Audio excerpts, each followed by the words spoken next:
What are you using your brain for right now? Well, hopefully you're focusing your attention on this video. It's possible though that if something unpleasant happened to you this morning, or you're anxious about something that's happening later, your mind, your attention, maybe is elsewhere. Do we have a choice about what we focus on?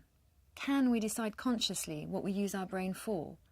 Well, the answer is yes. We can influence it. We can improve our attentional focus. But we have to practice. And developing greater insight and self-awareness can help us to do it.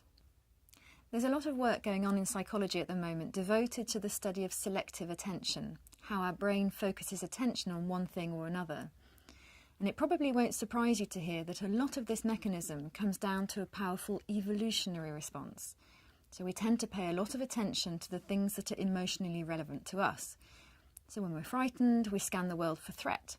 And when we're angry, we focus on the thing that made us angry and more readily notice things that annoy us. There's a powerful correlation between our emotional state and where we focus our attention. Our emotional state drives what we notice, what we pay attention to and fixate on. But as we've seen, what we pay attention to or fixate on also drives our mood state. When we're feeling safe and relaxed, the brain allows itself to relax a little and dial things back.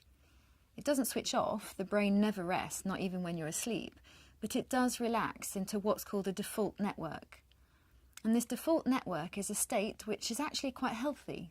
It's all about free association and connecting things up. And it's often in this space, this default network, where we have our best ideas, those eureka moments, and our greatest insights.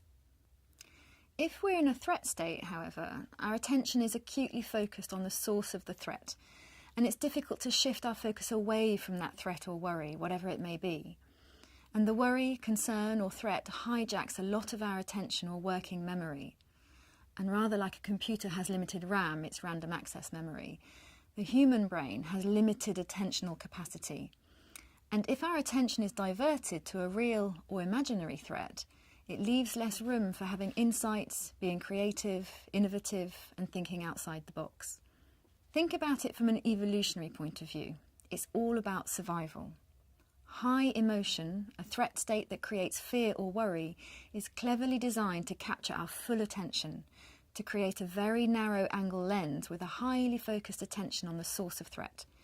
If we perceive a threat, whether it's a saber-toothed tiger or someone waving about a machete, we are meant to focus our attention on it.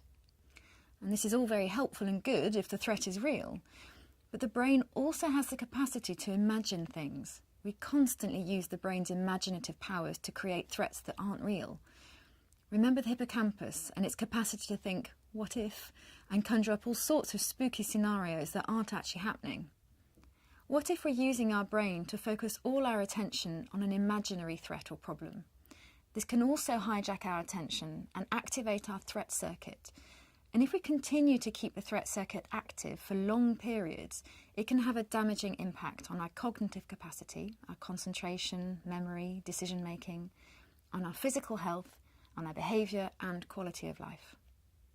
Developing and strengthening attentional focus is a powerful cognitive tool because what we choose to focus on is hugely predictive of whether we recover from setbacks and fulfil our potential.